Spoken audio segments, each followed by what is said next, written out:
Halo, apa kabar semuanya? Kembali dalam Putar Reza, kita ngebahas gadget lagi. Dan bersama saya sekarang, ini ada satu perangkat yang sangat menarik, udah saya tungguin banget. Dia bukan handphone, melainkan sebuah laptop. Ya, langsung aja. Ini dia, kotaknya gede banget. Yes, ini dia adalah the new MacBook Pro ya. The new MacBook Pro, ini adalah MacBook Pro 16 inci, bukan 14 inci ya, 16 inci. Dengan chipset atau prosesor M2 Pro yang baru. Kita lihat di belakangnya sedikit, ini adalah yang 16 GB ya, Unified Memory. Storage-nya 512 GB aja, nggak gede-gede karena hanya untuk tes aja, untuk percobaan, dan itu dia ukurannya 16 inci. Terus di sini juga tertulis dia 12 core CPU dan 19 core GPU. Jadi ini harusnya udah powerful banget. Cuman kalau saya mau bandingin sama yang digunakan sekarang kan di studio ini pakai MacBook juga ya, yang M1 Pro, tapi itu 14 inci aja. Dia tapi storage-nya 1 tera, tapi sama-sama 16 GB ya. Oke, jadi terlepas dari itu kita akan tetap coba, langsung aja kita buka dulu, kita lihat isinya seperti apa. Dan by the way ini emang kotaknya gede banget, karena 16 inci gede banget sih emang. Ya, kita langsung buka. Namanya Apple tuh enaknya adalah dia nggak perlu pisau ya, dia ada pull tab-nya, tinggal sobek doang. Satu dan kedua.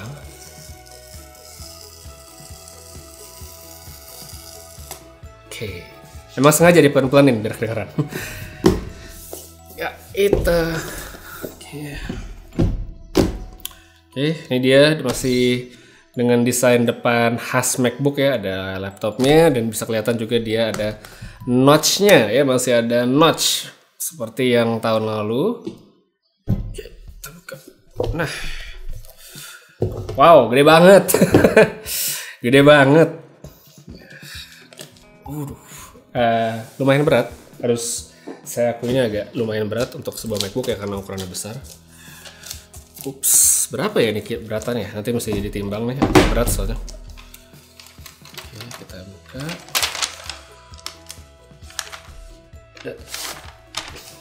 Serem saya, berat soalnya. Oke, ini dia desainnya di depan, kayak gini ya tampilannya.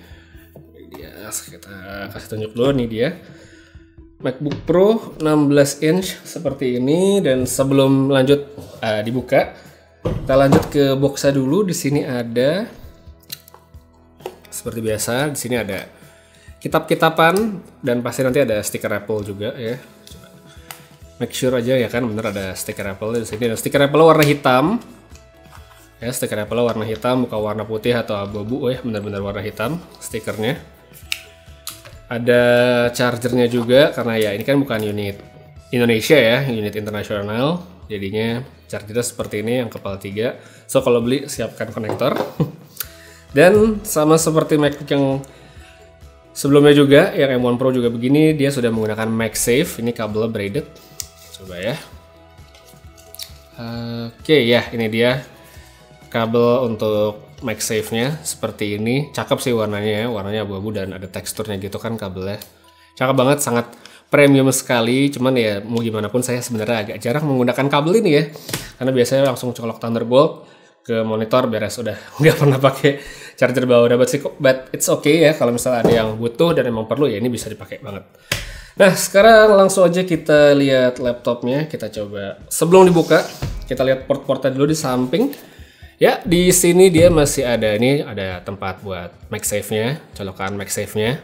Ada buat MagSafe-nya, ini ada Thunderbolt 4, 2 biji, ada port audio ya, 3,5 mm.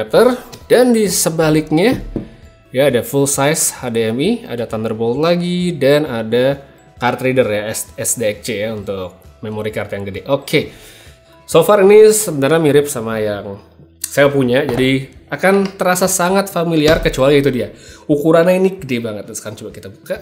Oke, masih dengan hinge yang sangat solid, langsung nyala begitu dibuka. Dan ada plastiknya juga.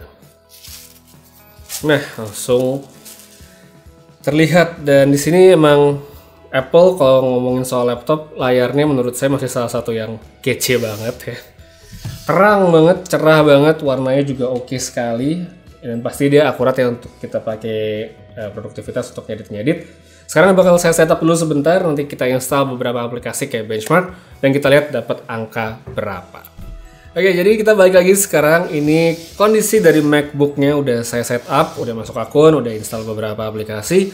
Tapi sebelum saya bahas lebih lanjut tentang mungkin nanti ada sedikit hasil benchmark, sedikit saya pengen ngomongin desain dulu nih, karena ini adalah pertama kali saya pakai MacBook yang 16 inch, sebelumnya selalu yang 14. Dan 16 inch ini asli gede banget, gede banget dari laptopnya secara keseluruhan. Tapi enak juga, layarnya lebih gede, mungkin buat ngedit yang video gitu ya, tanpa eksternal monitor ini akan lebih lega. Terus di bagian samping ini juga ruangnya yang kayak speaker dan samping ini lebih gede.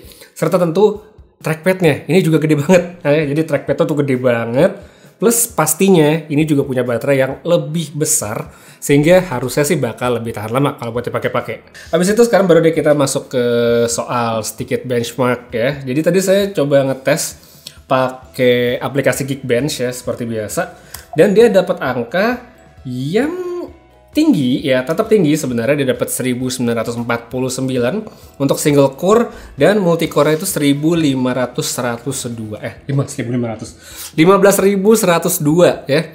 Angkanya tinggi. Cuma kalau saya bandingin sama MacBook Pro saya yang M1 Pro, ada peningkatan tapi nggak signifikan ya. Jadi bukan angka yang jauh banget gitu bedanya ya. Ada perbedaan, ini lebih tinggi tapi tidak signifikan.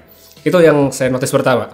Habis itu, yang kedua adalah soal speed dari SSD-nya. Nah, ini adalah satu poin yang sebenarnya udah banyak dibicarakan sejak Apple ngerilis laptop mereka ya, MacBook Pro yang M2 ya. Jadi yang rilis beberapa bulan yang lalu kan itu juga ada yang dibilang kalau SSD-nya tidak sekencang yang lainnya gitu, dan ini terjadi juga ternyata di sini. Karena kan di sini saya pakai yang versi penyimpanannya itu 512 GB ya, SSD-nya 512 GB.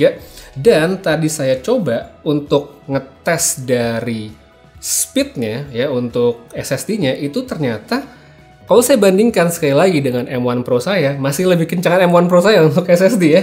Jadi di sini angkanya ya oke aja ya, nggak yang tinggi banget, sehingga ini membuat saya jadi agak bukan skeptis ya, cuma jadi penasaran gimana perpaduan dari prosesor atau chipset yang kencang yang ada di sini dengan SSD yang tidak sekencang versi yang sebelumnya. Itu sih sebenarnya, karena kan kalau di saya mungkin yang punya saya yang M1 Pro sekarang, prosesornya mungkin tidak sepowerful yang ini, tapi SSD-nya lebih kenceng. Jadi saya penasaran nanti kalau saya pakai untuk ngedit video gitu ya, seperti biasa dengan 4K color grading segala macem, jadi bakal mana yang lebih oke? Apakah dengan prosesor yang lebih kenceng tapi dengan SSD yang lebih lambat bakal lebih oke? Atau ternyata laptop saya yang lama malah lebih bagus? Nah, itu bakal saya coba nanti di video reviewnya. Jadi supaya kamu gak ketinggalan, jangan lupa untuk di subscribe dulu aja dan aktifkan notifikasi supaya gak ketinggalan videonya. So, untuk sekarang itu doang yang bisa saya sedikit impression dari